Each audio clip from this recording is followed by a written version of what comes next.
ആരോഗ്യത്തിന് ഒരു കുറവില്ല. കാരണം കൃത്യമായിട്ട് ഭക്ഷണാഹാരം, മരുന്ന് ഇതെല്ലാം കറക്റ്റാ. നമസ്കാരം.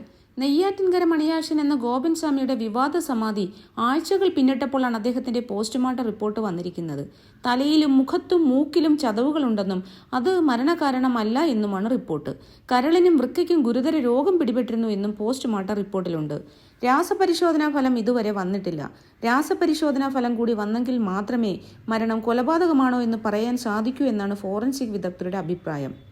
മക്കളും ഭാര്യയും പറയുന്നതനുസരിച്ച് സമാധിയാകാൻ പോവുകയാണെന്ന് പറഞ്ഞു പോയിരുന്ന സമാധിയായ ഗോപൻ സ്വാമിയുടെ മുഖത്തും തലയിലും മൂക്കിലും എങ്ങനെയാണ് ചതവ് സംഭവിക്കുക?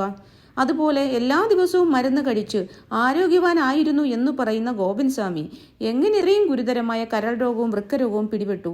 ഏതെങ്കിലും തരത്തിലുള്ള വിഷാംശം ഉള്ളിൽ പോയിട്ടുണ്ടാകുമോ? ഒരു മൃതദേഹമാണെങ്കിൽ പോലും നമ്മൾ വളരെ കരുതലോടെയാണിത് കൈകാര്യം ചെയ്യുക.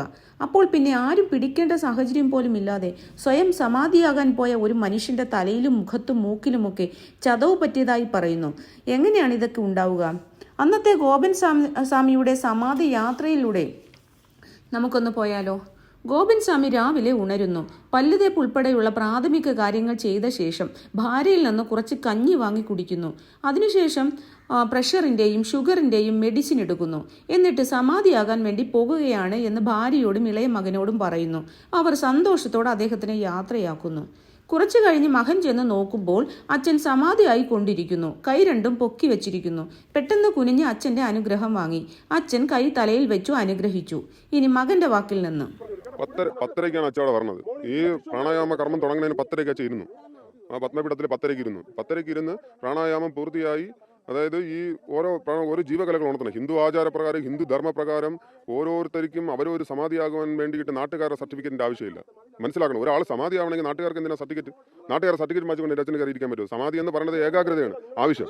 ഒരു ഏകാഗ്രത ഇല്ലാതെ ഒരിക്കലും ഒരാൾക്ക് സമാധി ഇരിക്കാൻ പറ്റത്തില്ല. നാട്ടുകാരെല്ലാം കൂടെ ഇത്രയും പ്രശ്നമുള്ള നാട്ടുകാർ, ഇത്രയും അലിമ്പ് നാട്ടുകാർ പിന്നെ ഇവിടെ വന്ന് അച്ഛൻ സമാധിയാവുന്നതെന്ന് പറഞ്ഞു കഴിഞ്ഞാൽ അച്ഛൻ്റെ സമാധി ഏകാഗ്രത ഭംഗപ്പെടുത്തി ആ മുഹൂർത്തം തെറ്റൂലേ? ഇത് മനസ്സിലാക്കി എൻ്റെ അച്ഛൻ എന്ത് ചെയ്ത് ഒരിക്കലും അങ്ങനെ സമാധി സമയം എൻ്റെ സമാധി ഒരിക്കലും ഭംഗപ്പെടുത്താൻ പാടില്ല എന്നുള്ള ഒറ്റ ഉദ്ദേശത്തിൽ തന്നെയാണ് അച്ഛൻ പറഞ്ഞത്. ആ സമാധി വേളയിൽ ഒരാളും കാണാൻ പാടില്ല, തൊടാൻ പാടില്ല. ഇപ്പോൾ ഒരു ഡോക്ടറെ വിളിച്ചുകൊണ്ടെന്ന് കാണിക്കാന്ന് പറഞ്ഞു കഴിഞ്ഞാൽ ആ ഡോക്ടർ തൊട്ട് അതിനെ കളങ്കപ്പെടുത്തത്തില്ലേ? തീർച്ചയായിട്ടും. അപ്പോൾ ഒരു ഡോക്ടർ പറഞ്ഞുതരാം. ഒരു ഡോക്ടറെ വന്ന് വിളിച്ച് എല്ലാം കൺഫേം ചെയ്യാന്ന് പറഞ്ഞാൽ അവർ വന്ന് ആ ദർശനം കാണാൻ പാടില്ല. ആ ചൈതന്യം നിറഞ്ഞു നിൽക്കുന്ന സമയമാണ് സമാധി സമയം. അവർ വന്ന് നോക്കി അതിനെ ആ ശരീരത്തെ കളങ്കപ്പെടുത്താൻ പാടില്ല, തൊടാൻ പാടില്ല. അത് അത്ര ചൈതന്യമാണ് സമാധി. ബ്രഹ്മത്തിൽ ലയിക്കുന്ന സമയമാണ്. യോഗീശ്വരനാണ്. ഇനി എനിക്ക് അച്ഛനെന്ന് പറയാൻ പറ്റില്ല. ഇനി അച്ഛൻ ഈ ക്ഷേത്രത്തിന്റെ യോഗീശ്വരനാണ്. ആ ഈശ്വരനാണ് ഇത്രയും ഒരുമാതിരി ആവശ്യമില്ലാത്ത കാര്യങ്ങൾ പറയുന്നത്. അപ്പോൾ അച്ഛൻ അവിടെ വന്നിരുന്ന് സമാധിന് ധ്യാനത്തിൽ ആ ശരീരത്തിന്റെ 6 ആധാര ചക്രങ്ങൾ നടത്തി കുണ്ടലിനി ശക്തികൾ എന്ന് പറഞ്ഞൊരു സാധനമുണ്ട്. അത് ഇന്നത്തെ ശാസ്ത്രലോകത്തിനൊന്നും ഇനി കണ്ടുപിടിച്ച് ഇനി വരുമ്പോൾ ഇനി ഈ പറയണ കേട്ട് കഴിഞ്ഞ് ഇന്ന് ലോകത്ത് ഇനി ആരും സമാധി ആവില്ലല്ലോ. ഇനി സന്യാസിമാർ എന്തിനും സമാധി ആവാതെ വെറുതെ കൊണ്ടൊന്നും ഒരാളെ പിടിച്ചോണ്ടൊന്നും ഇരുത്തിയ സമാധിയാവും ഇല്ല. ആ സമാധിയായി കുണ്ടലിനി ശക്തികൾ ഉണർത്തി അച്ഛൻ 6 ആധാര ചക്രങ്ങൾ ഉണർത്തി ഓരോ ജീവകലകളും ഉണർത്തി പ്രാണായാമം ചെയ്ത് കുംഭകം ചെയ്ത് അത് തന്നെ ചെയ്ത് സമാധിയിൽ എന്ന് പറയുന്നത് ഒരാൾ മരിക്കുകയല്ല, തന്റെ ജീവകലയായ അമൃതകലയിൽ ആ ജീവനെ ഒളിപ്പിക്കുകയാണ്. സമാധിയായി എന്ന് മനസ്സിലാക്കിയ മകൻ ഓടിപ്പോയി അമ്മയെ വിളിച്ചു. അമ്മ, അച്ഛൻ സമാധിയായെന്നാ തോന്നുന്നേ. അമ്മ ഓടി വന്ന് നോക്കിയപ്പോൾ നെഞ്ചിൽ ഒരു തുടിപ്പ്, തൊട്ടു നോക്കിയപ്പോൾ പൊള്ളുന്ന ചൂട്. ഭാര്യയുടെ വാക്കുകളിലൂടെ. സമാധിയായി കഴിഞ്ഞിരുന്നോ? സമാധിയായി കഴിഞ്ഞ് ദേഹമെല്ലാം നല്ല ചൂടായിരുന്നു. അപ്പം ഞങ്ങളുടെ മക്കളെ ചൂടുണ്ടല്ലോടാ. അപ്പോൾ എൻ്റെ മോൻ മരിച്ചത്, എൻ്റെ അമ്മയൊക്കെ മരിച്ചത് എനിക്കറിയാം. മക്കളെ അമ്മ അവരൊക്കെ 8 മണിക്കൂർ കഴിഞ്ഞിട്ടല്ലേ ഇങ്ങനെ ദേഹം തണുക്കണത്. ഇത് അച്ഛൻ സമാധിയായ പെട്ടെന്നൊന്നും തണുക്കൂല. വന്നുമ്പോഴും ആത്മാവിന് ശ്വാസത്തിന് വന്നുമ്പോഴുള്ള ഞാൻ കണ്ടില്ല. ഇതെല്ലാം കണ്ടില്ലെന്ന് പറയാൻ പറ്റില്ല. കാരണം ഈ ദേഹത്തിന് ചെറിയ തുടുപ്പ് നെഞ്ചിലുണ്ടായിരുന്നു. അങ്ങനെ ചെന്ന് ഞാൻ അങ്ങനെ കുറഞ്ഞ് നേരം നമസ്കാരം പറഞ്ഞുകൊണ്ടിരുന്നപ്പം പിന്നെ എല്ലാം ഇങ്ങനെ പറഞ്ഞിരുന്നു.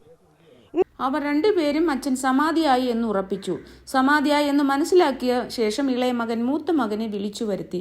അച്ഛന്റെ ശിരസിൽ കൂടി അഷ്ടദ്രവ്യങ്ങൾ ലേപനം ചെയ്തു. കഴുത്ത് വരെ അഷ്ടദ്രവ്യങ്ങൾ കൊണ്ട് മൂടി. അതിനുശേഷം 4 വശത്തും കല്ല് കെട്ടി മുകളിൽ സ്ലാബിട്ടു. അതിനു മുകളിൽ ഒരു വിളക്കും കത്തിച്ചു വെച്ചു. മണിക്കൂറുകൾ കൊണ്ടാണ് നെയ്യാറ്റിൻകര ഗോപൻ സ്വാമിയെ മക്കൾ ഇത്തരത്തിൽ യാത്രയാക്കിയത്. അപ്പോഴേക്കും സമയം 5 മണി കഴിഞ്ഞിരുന്നു. ആരോടും പറയാതെ നേരെ പ്രസ്സിൽ പോയി ഒരു ഫോട്ടോ വെച്ച് ഒരു പോസ്റ്റർ അടുപ്പിച്ചു. എന്നിട്ട് മതിലിലും മരത്തിലും ഒട്ടിച്ചു വെച്ചു. നെയ്യാറ്റിൻകര ഗോപൻ സ്വാമി സമാധിയായി. കണ്ടവരും കേട്ടവരും മൂക്കത്ത് വിരൽ വെച്ചു. ഇതെന്ത് കഥ? കൊലപാതകം സംശയിച്ച ആൾക്കാർ പോലീസ് സ്റ്റേഷനിൽ വിവരം അറിയിച്ചു. പരാതി കിട്ടിയ പോലീസ് അന്വേഷിക്കാനായി സ്ഥലത്തെത്തി. ഈ പുകലുകളെല്ലാം കഴിഞ്ഞതിനു ശേഷം കോടതിയിലേക്കെത്തി. അതിനുശേഷം കോടതിയുടെ അനുമതിയോടുകൂടി ഗോപൻ സ്വാമിയെ പോലീസ് പുറത്തെടുത്തു, പോസ്റ്റ്മോർട്ടത്തിന് അയച്ചു. പ്രാഥമിക പരിശോധനയിൽ കാരണം അറിയാൻ കഴിഞ്ഞില്ല. റിപ്പോർട്ട് കിട്ടിയ ശേഷമേ അറിയാൻ കഴിയൂ എന്നായിരുന്നു നിഗമനം. എന്തായാലും പോസ്റ്റ്മോർട്ടം കഴിഞ്ഞ ശേഷം ഗോപൻ സ്വാമിയെ അലങ്കരിച്ച തുറന്ന വാഹനത്തിൽ മെഡിക്കൽ കോളേജിൽ നിന്ന് കുറെ കാവിയുടുത്തതും വെള്ളയുടുത്തതുമായ ആൾക്കാർ അകമ്പടിയോടെ വീട്ടിലെത്തിച്ചു. മഹാസമാധി നടത്തി. സമാധി നടത്തുന്നത് ആരും കാണാൻ പാടില്ല, കണ്ടാൽ സമാധി എന്ന് പറയാൻ കഴിയില്ല എന്ന് പറഞ്ഞ മകൻ തിങ്ങി നിറഞ്ഞ ജനങ്ങളുടെ ഇടയിലാണ് സമാധി നടത്തിയത്. ഇതൊരു വലിയ തീർത്ഥാടന കേന്ദ്രമായി മാറും എന്നും പ്രഖ്യാപിച്ചു. വിശ്വാസികളായ ഹിന്ദു സമൂഹത്തെ ഈ അന്ധവിശ്വാസം കുത്തിവെച്ച് സാമ്പത്തിക ലാഭമുണ്ടാക്കി കോടീശ്വരന്മാരായി ജീവിക്കാമെന്നാണ് ഗോപൻ സ്വാമിയുടെ ഭാര്യയും മക്കളും കരുതിയതെന്നാണ് എനിക്ക് തോന്നുന്നത്. അതിന് തെളിവായി കഴിഞ്ഞയാഴ്ച ഒരു വെള്ളിമുങ്ങ കഥയുമായി വീണ്ടും ഗോപൻ സ്വാമിയുടെ അരിമ ശിഷ്യൻ എന്ന് അവകാശപ്പെടുന്ന ഇളയ മകൻ ഇറങ്ങി.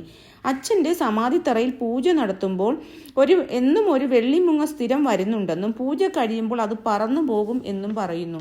ഇതൊക്കെ കേൾക്കുമ്പോൾ ഹിന്ദുക്കളായ നമ്മളിൽ പലരും ഉൾപ്പുളകം കൊള്ളും.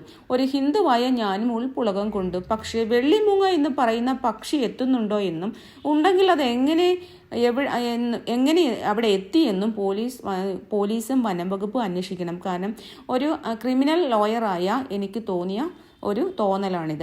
ഇവർക്ക് ഇതുപോലെ അനുവദനീയമല്ലാത്ത വ്യാപാരങ്ങൾ ഉണ്ടോ എന്നും അന്വേഷിക്കേണ്ടിയിരിക്കുന്നു.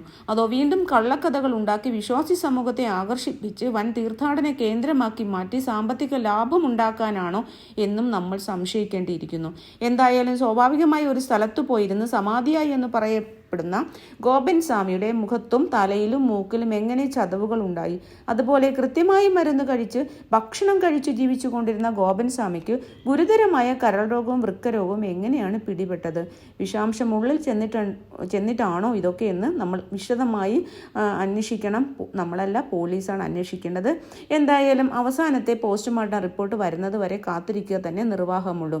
അപ്പം പുതിയ വീഡിയോയുമായിട്ട് വരുന്നവരേക്കും ബൈ, ടേക്ക് കെയർ.